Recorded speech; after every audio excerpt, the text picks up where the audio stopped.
Yan guys, dinala namin si Bailey, yung aming babies, dito sa pet na labangan po ng mga animal. Kasi nakakaawa na marami siyang purgas kasi hindi siya naalaga ng ayos. So, she was going to clean. Oh my God. Good afternoon po. Let's go, baby. Come on. Askal lang siya pero mahal na mahal ko yan. Mas mahal ko sa tao. Come on. Oh. Yan, ayaw niya. Kasi nakakaamoy siya na something fishy. Yan, kasi kailangan i-treatment siya. May purgas o garapata, something else. Kakawawa naman. So, here we are.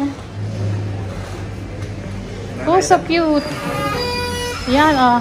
Thank you. Pwede. Good evening. Good afternoon pala. Look at this. We are here inside. Oh, iti-treatment namin yung aming aso. Linis lahat.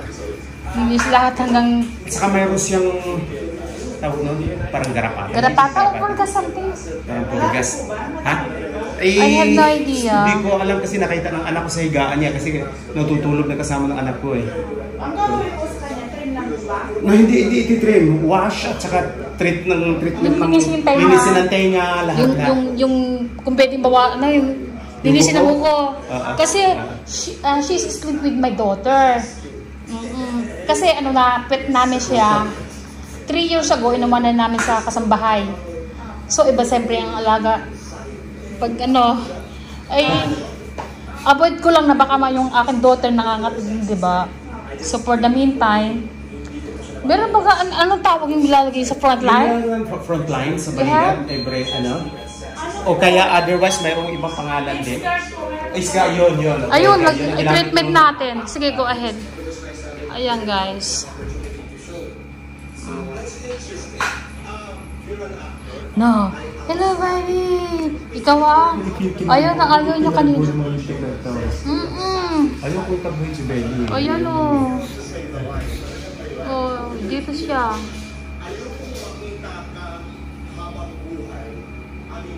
Hello, sir, Mr. Abonda.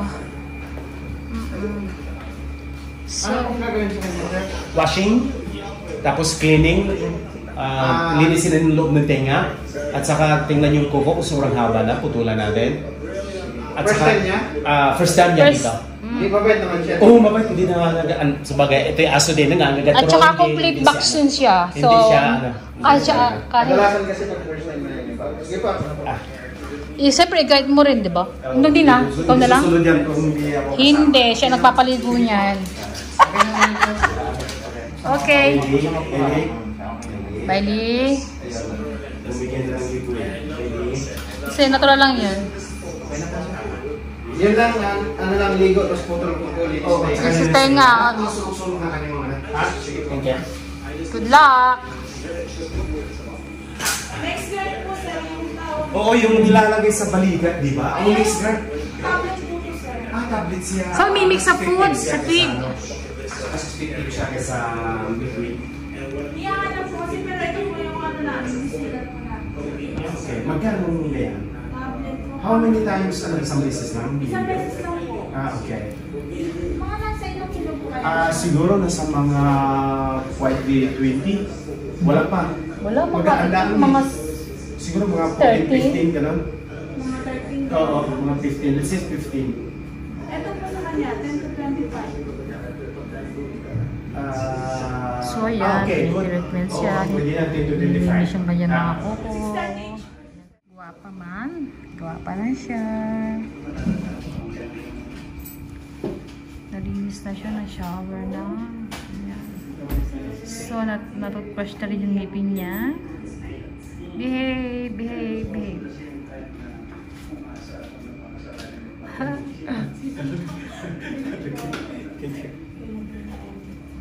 Cute naman. Oh, yan o.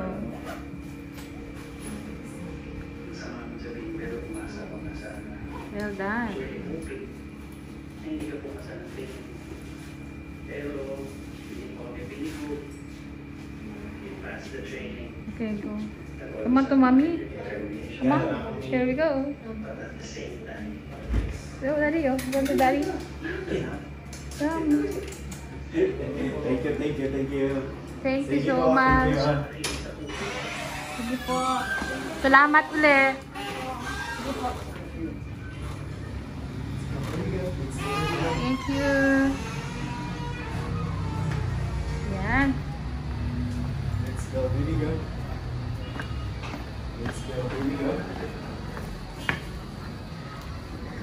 Bait.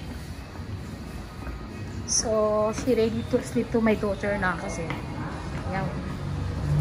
Na-treatment na siya. Come on, I'm coming. Hinihintay yung mami niya. So, ganun kasimple lang guys, maalagaan namin si Bailey kasi, di ba, kailangan best friend. Kaya lang, just only temporary kasi iiwanan na namin siya. Parang I'm guilty, pero no choices po. Ano lang, uwi na ko sa bahay. Ow. So, tuwan-tuwa naman yung daughter ko kasi she sleep with her tonight. Hello, Bali. Are you okay, baby? Are you okay? Adiyo po siya sa likod.